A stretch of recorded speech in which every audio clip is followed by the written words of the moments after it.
제가 이제 우리 나이로 올해 50이 된다라고 전에 조금 말씀을 드렸는데, 손양원 목사님 오늘 그 찬송 시에 제가 예양원에 가서 이 시를 본 적이 있는데, 최근에 또 믿음의 후손들이 또 우리나라 좋은 곡조에 붙여서 이 찬송을 드렸습니다. 제가 이번에 부흥회 때도 이 찬송을 참 많이 불렀었는데, 특별히 그 남도에 가서 손양원 목사님도 생각하면서 찬송을 드리니까 더 은혜가 많이 됐습니다.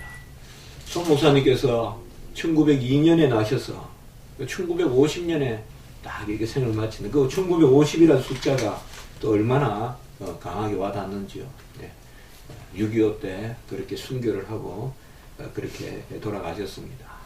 인생이 장단에 연안에 있지 아니하고 우리가 하루를 살아도 얼마나 하나님을 위해서 살고 정말 시절을 아끼는 것을 세상 사람들도 때를 아끼려 하는데 우리 주의 백성들은 더욱 때를 아껴서 주를 위해 살기에 힘쓰고 솔로몬의 영화보다 욥의 고난이 더 귀하다고 그렇게 외치는 우리 믿음의 좋은 선조가 있지 않습니까? 정말 제가 그 여수 예양원에 갔을 때 저번에 중앙산을 거쳐서 그래 갔다고 제가 전에 친교 때 말씀을 드렸는데, 예양원에 가서 그 사진을 보고는 그 사진에 보니까 이제 그 공산당의 총탄에 맞아서 이제 순교하신 그 손양원 목사님이 탁자에 이렇게 누워 계시고 흰 옷 입고 계시고, 그게 천을 가리고 얼굴만 이렇게 이제 편안하게 이제 얼굴만 내놓으시는데, 그 뒤에 이제 그 사모님 서 계시고 또 단발머리 한 따님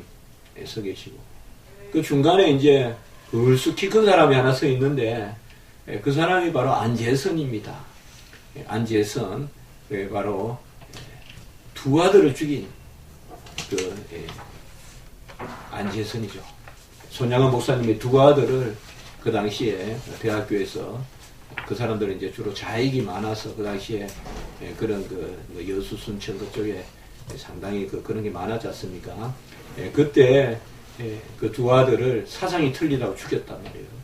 그래서 사형 선고까지 받았는데 안재선이를 손양원 목사님이 내가 두 아들을 잃었는데 저 생명까지 또 내가 잃게 되면 안 된다.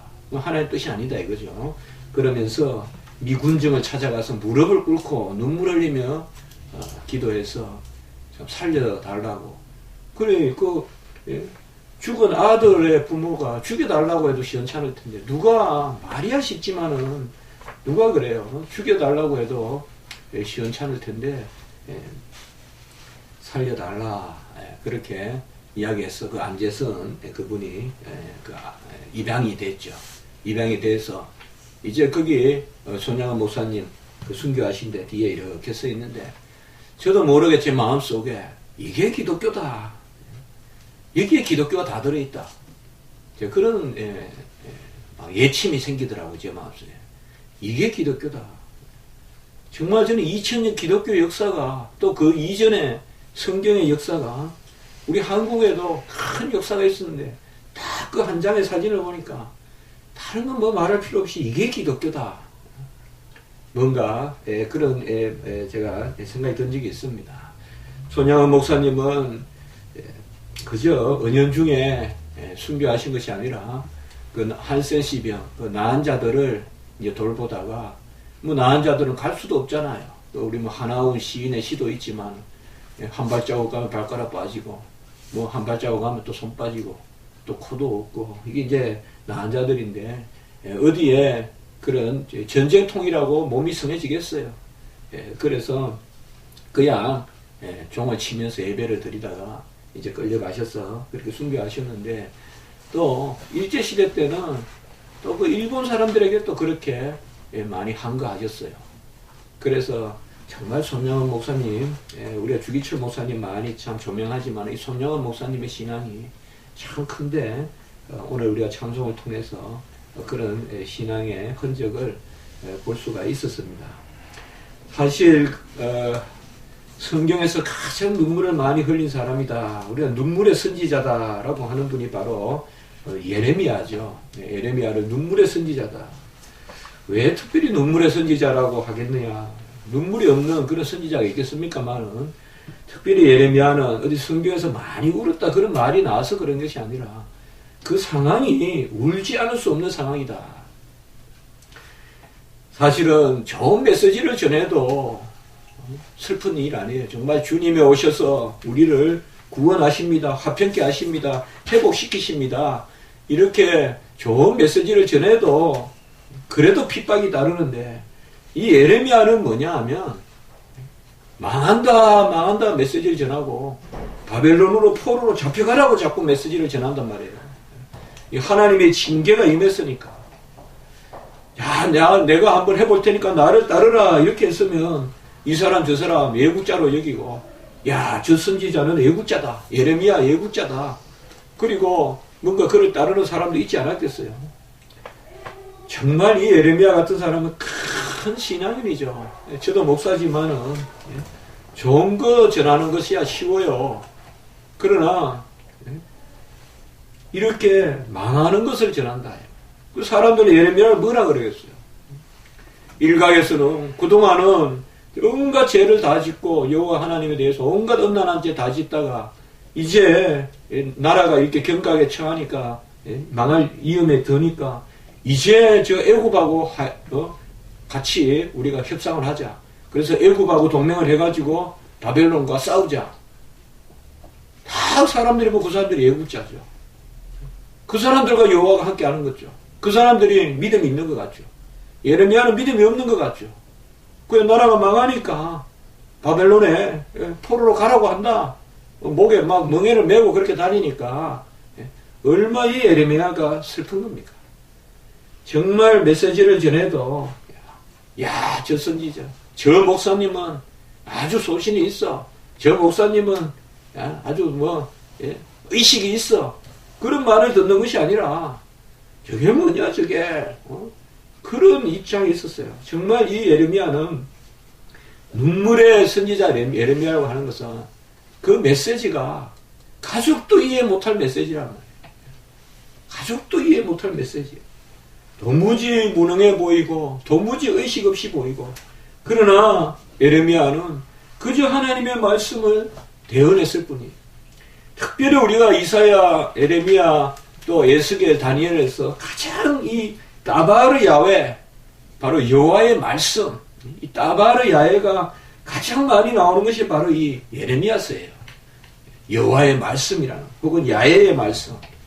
우리 여호와라고 해도 됩니다. 여호와의 말씀.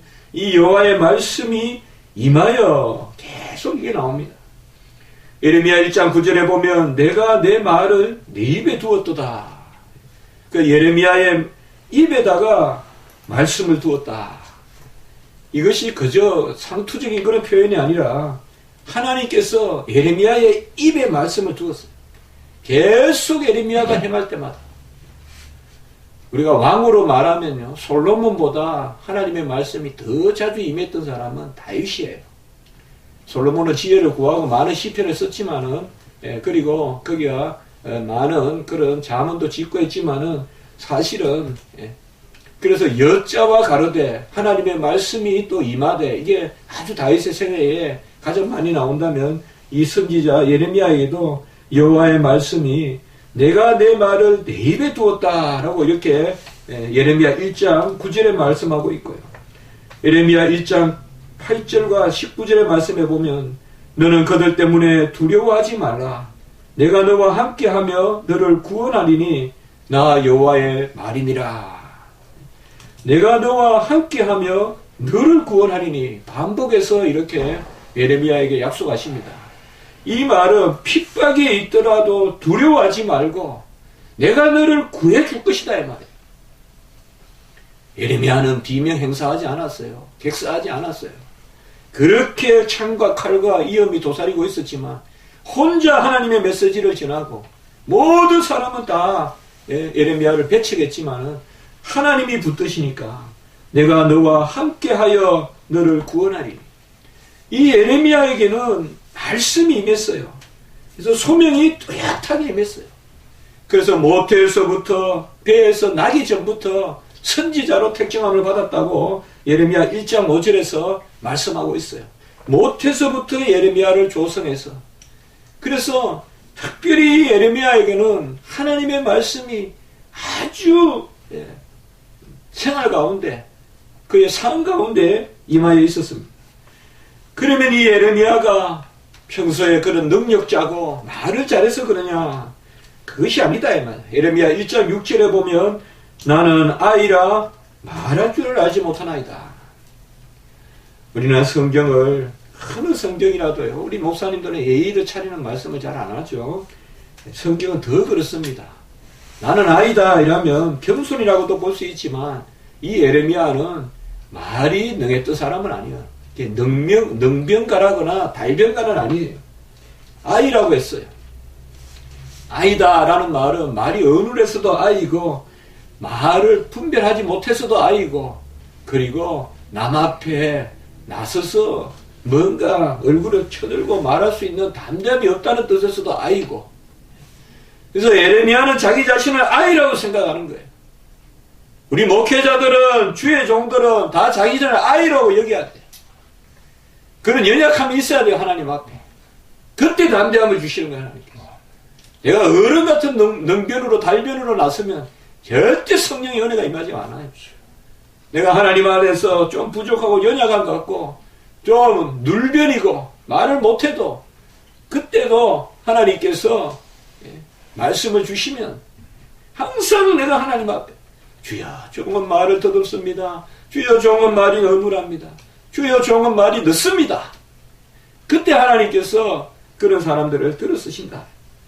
예레미야는 하나님의 말씀이 임했는데 정작 본인은 도구가 못 돼요. 쟁쟁하게 울려 퍼지는데 그 말씀에 대한 도구는 됐어요. 이게 어떻게 보면 예레미야의 상황이에요.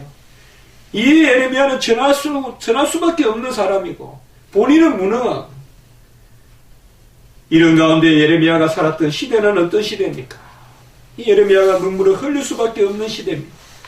예레미야의 시대는 특별히 예레미야서 2장 13절에 보면 하나님께서 이 시대를 두 가지 악을 이야기합니다.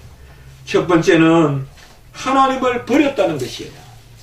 생수의 근원되는 하나님을 버렸다. 물을 버렸단 말이에요. 생수의 근원되는 하나님을 버렸다. 두 번째는 스스로 웅덩이를 팠다. 이 두 가지 악이 있다고 이야기했어요. 생수의 근원되는 하나님을 버린 것이고, 하나님에게서 물을 찾지 않고, 하나님에게서 영생의 가란 심령을 적시려고 하지 않고, 저들끼리 가서 딴 데 웅덩이를 팠다. 이 웅덩이는 터진 웅덩이다라고 이렇게 말하고 있습니다. 딱 일목요연하게 두 가지로 하나님을 버린 것과 딴 데 이방의 신을 구한 것. 그래서 예레미야 2장 28절에 보면 유다여 너의 신들이 너의 성읍수가 같도다 이렇게 이야기하고 있어요. 성읍의 수, 마을의 수많고 신들이 많다. 이스라엘도 작은 마을이 아니잖아. 많잖아. 한 마을에 신들이 하나씩 있다. 다 터진 웅덩이다 이 말이야. 너희들은 의지할 것이라고 하지만 아무리 물을 취하도 물이 차지 않는 터진 웅덩이와 같은 곳에 너희들이 가 있다라고 이렇게 말씀합니다. 이 가운데서도 주님께서는 그들을 버리지 아니하시고, 예레미야 5장 1절에 가보면 만일 정의를 행하며 진리를 구하는 자를 한 사람이라도 찾으면 내가 이 성읍을 용서하리라 라고 이렇게 이야기하고 있습니다. 서울의 의인이 왜 많지 않겠어요? 천국 백성이 왜 많지 않겠어요?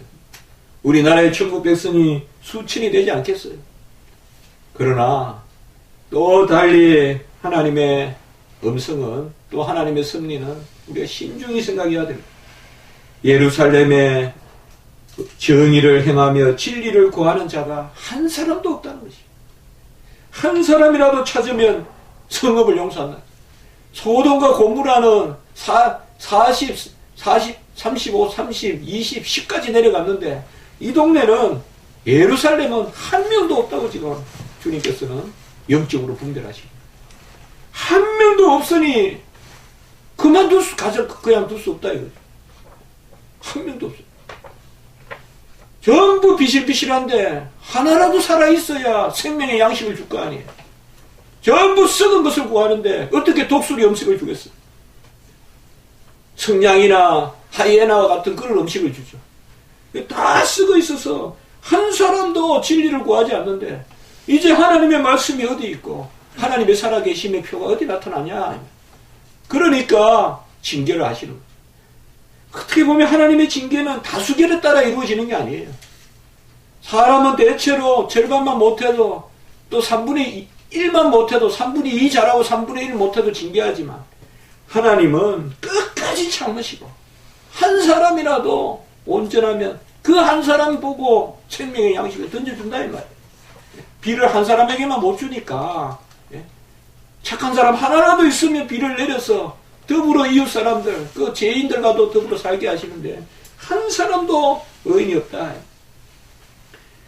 예레미야는 이 가운데 심령에 답답함이 있었습니다. 우리는 이것을 선지자의 답답함이라고 표현할 수도 있습니다. 선지자들이 가지는 답답함, 주의 종들이 가지는 답답함. 예레미야 4장 19절 말씀에 보니까 슬프고 아프다.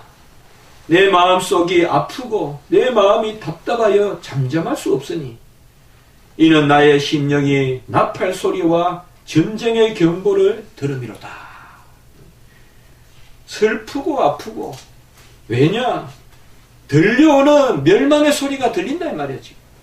저 느부갓네살의 나팔 소리와 전쟁의 경보가 들리는데 이쪽은 여전히 샬롬 샬롬 샬롬 평화로다 평화로다 평화로다 하면서 자기들이 그저 여호와께 나아가지도 않고 그렇게 있다 이 말.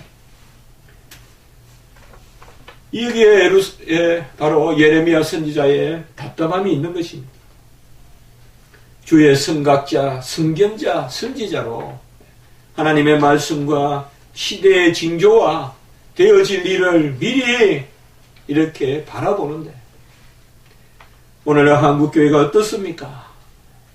우리는 누굴 탓하고자 이 강단에서 증거하는 것이 아닙니다. 정말 한국교회는 가슴을 쳐도 몇 번 더 쳐야 돼. 가슴을 찢어도 수백 번 수만 번 더 찢어야 돼. 역사상 이렇게 세속주의가 기본적으로 기복주의가 심리주의와 이런 것에 물들이는 그런 교회가 잘 없었습니다. 우리는 내 자신이 옳다라고 말하는 것은 아닙니다. 내 자신의 죄를 뚜렷이 보고 나의 연약함을 봐야 되지만 그러면서도 선지자의 답답함을 가져야 됩니다. 네가 뭐가 잘났다고 그러냐 그런 차원이 아니라 하나님이 들려주시는 하나님이 우리에게 새겨주시는 음성은 너 가져야 돼.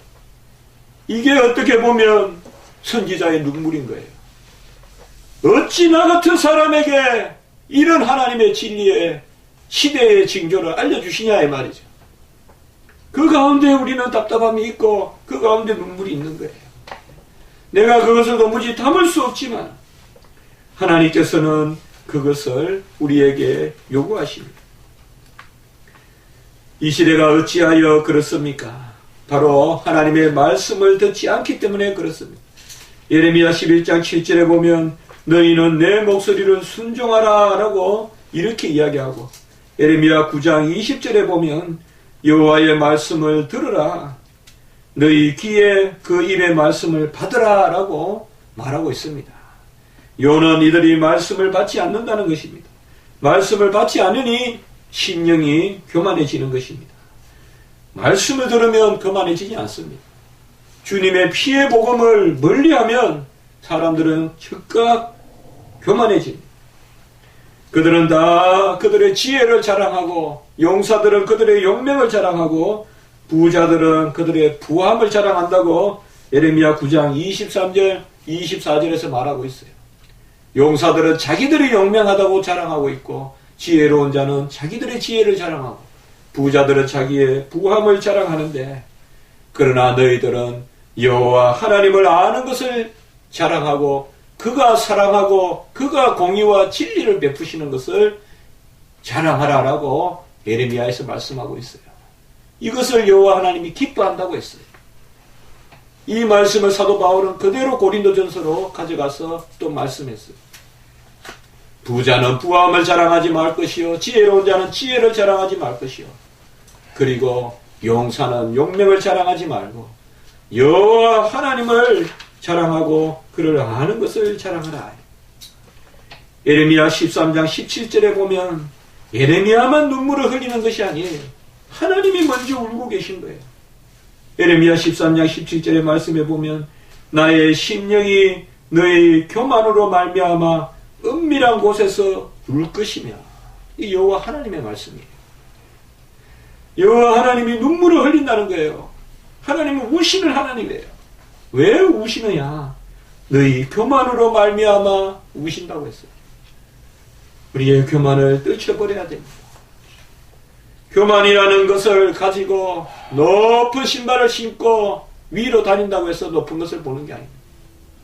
겸손히 나아지는 자야만이 전능하신 높으신 하나님을 보시는 겁니다. 나의 심령이 너희 교만으로 말미암아 은밀한 곳에서 울 것입니다.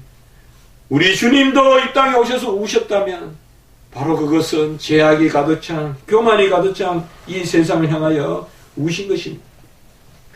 예레미야는 시대의 표징을 드러내고 목에 멍에를 메고 다녔습니다. 하나님은 예레미야를 이렇게 사용했습니다. 어떻게 보면 이 세상에서는 아무 소망이 없는 사람이 예레미야입니다.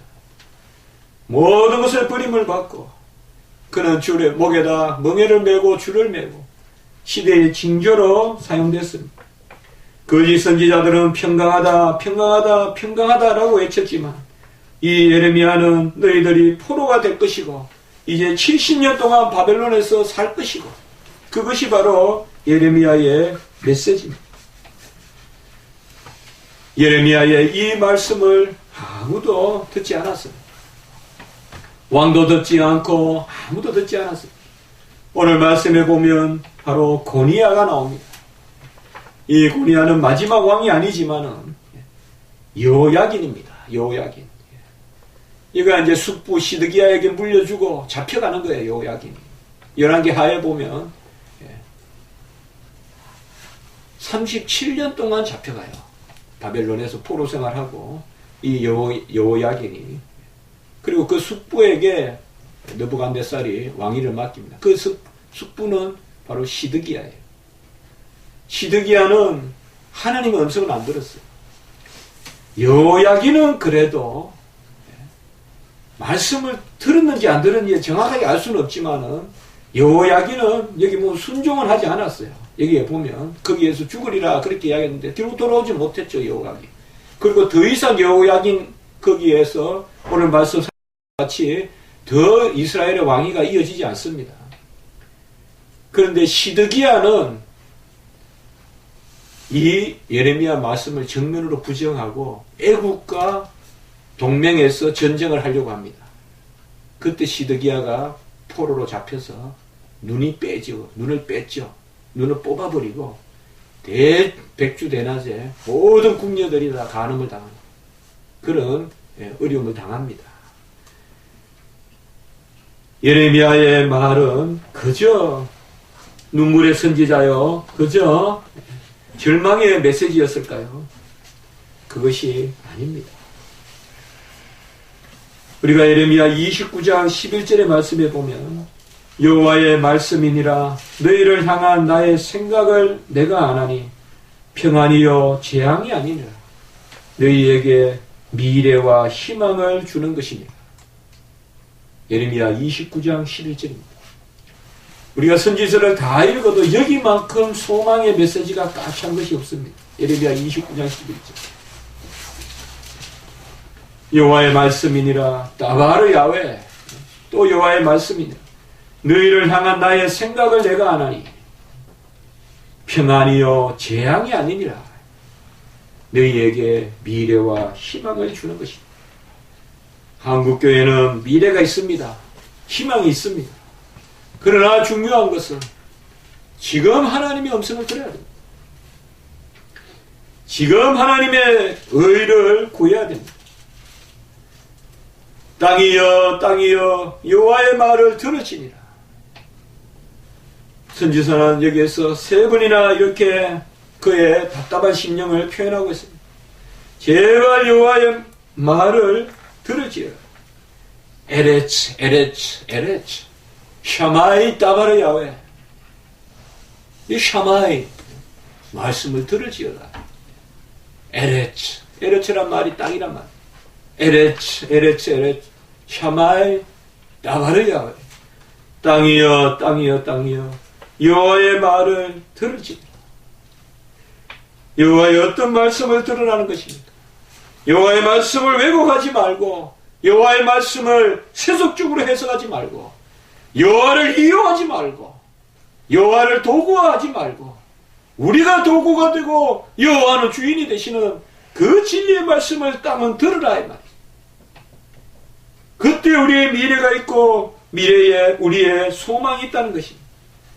여호와의 말씀은 길이요 진리요 생명이요 소망이요 빛이기 때문에 왜 이스라엘 백성들이 애굽의 포로가 되게 하십니까? 왜 이스라엘 백성이 그런 수치를 당하게 하십니까? 왜 이 땅에 오셔서 우리 주님께서 그런 수치를 당했습니까? 우리가 수치당한다면 하나님은 얼마나 수치를 당하겠습니까? 이방 민족들이 여호와가 이 큰 성읍에 이같이 행함을 어찌며 어찌며 예레미야 22장 8절에 보면 온갖 이방 민족들이 조롱한단 말이에요. 이스라엘 백성들. 우리가 수치당하기 전에 우리가 치욕당하고 모욕당하기 전에 먼저 여호와 하나님이 수치당하지 않습니까? 그러면 째까다 그 느부갓네살을 물리치면 될 터인데 왜 하나님께서는 이렇게 무능하신 하나님같이 보이고 이방인들에게 죽은 하나님같이 보이시면서까지 이스라엘 백성들을 포로로 보내라고 하시기까지 징계하시냐. 이것이 바로 예레미야 23장 5절에 답이 나와 있습니다.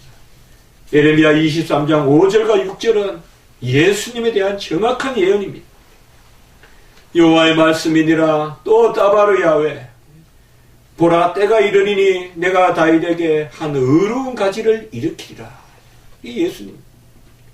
그가 왕이 되어 지혜롭게 다스리며 세상에서 정의와 공의를 행할 것이며 6절 그의 날에 유다는 구원을 받겠고 이스라엘은 평안히 살 것이며 그의 이름은 같이 합시다. 여호와 우리의 공의, 여호와 우리의 의, 야훼 체데크누, 여호와 우리의 의. 오늘날 우리는 다시금 진리에 목이 말라야 됩니다. 터진 샘과 같은 그런 잘못된 교리에 빠지서는 안 됩니다. 하나님의 말씀을 붙들고 의로운 가지라. 분명히 의는 드러납니다. 분명히 의는 드러나요. 절대 불의를 가지고 하나님이 일을 할 수 없어요.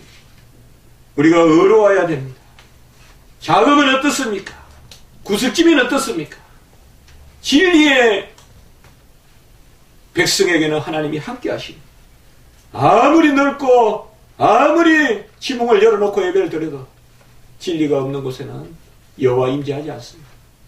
카타콤과 같이 지하 감옥의 동굴에 갇혀서 예배를 드려도 진리가 있는 곳에서는 빛이 임하지만 아무리 천장을 뚫고 하늘 높은 줄 모르고 고층 빌딩을 지어놓고 그 예배를 드려도 진리로 말씀을 증거하지 않으면 그곳에는 하나님께서 함께하지 아니하십니다.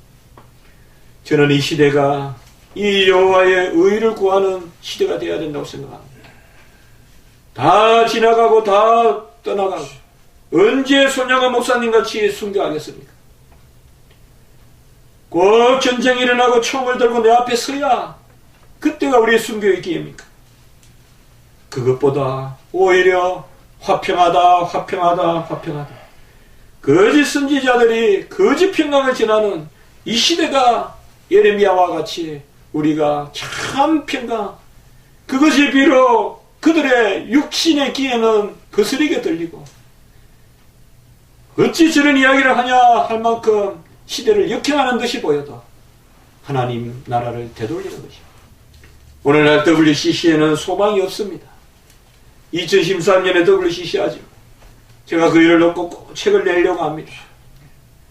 정말 소명을 가지고 사명을 가지고 제가 책을 마음속에 썩을 다 털고 있습니다. 그러면 기도해 주시기 바랍니다. 진리에 서야 됩니다. 우리가 보통 무슨 호텔이나 이런 데 모여서 목사님들 모이고 주의 성도들 모이면 진리라는 말하기가 참 꺼내기가 어색합니다. 저는 그때마다 그런 생각합니다. 아, 이게 세상이구나. 세상은 그저 먹고 마시자 그러죠. 그러니까 아주 분별해서 진리를 말하고자 하는 것은 항상 아웃사이드라는 거 아셔야 돼요. 여러분들. 신학자들조차도 마찬가지예요. 학회에 가서조차도 마찬가지예요.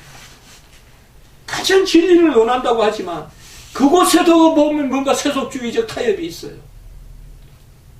항상 우리는 진리의 말씀을 가지고 그것을 소수라도 전해야 됩니다. 오늘날도 예레미야, 오늘날 우리가 손양원 목사님의 그런 후예로서 정말 진리의 말씀을 듣는다면 아까 우리가 말씀 봤지만 29장 11절과 같이 미래와 희망이 있다 이 말이에요. 한국 또 세계교회가 미래와 희망이 있습니다.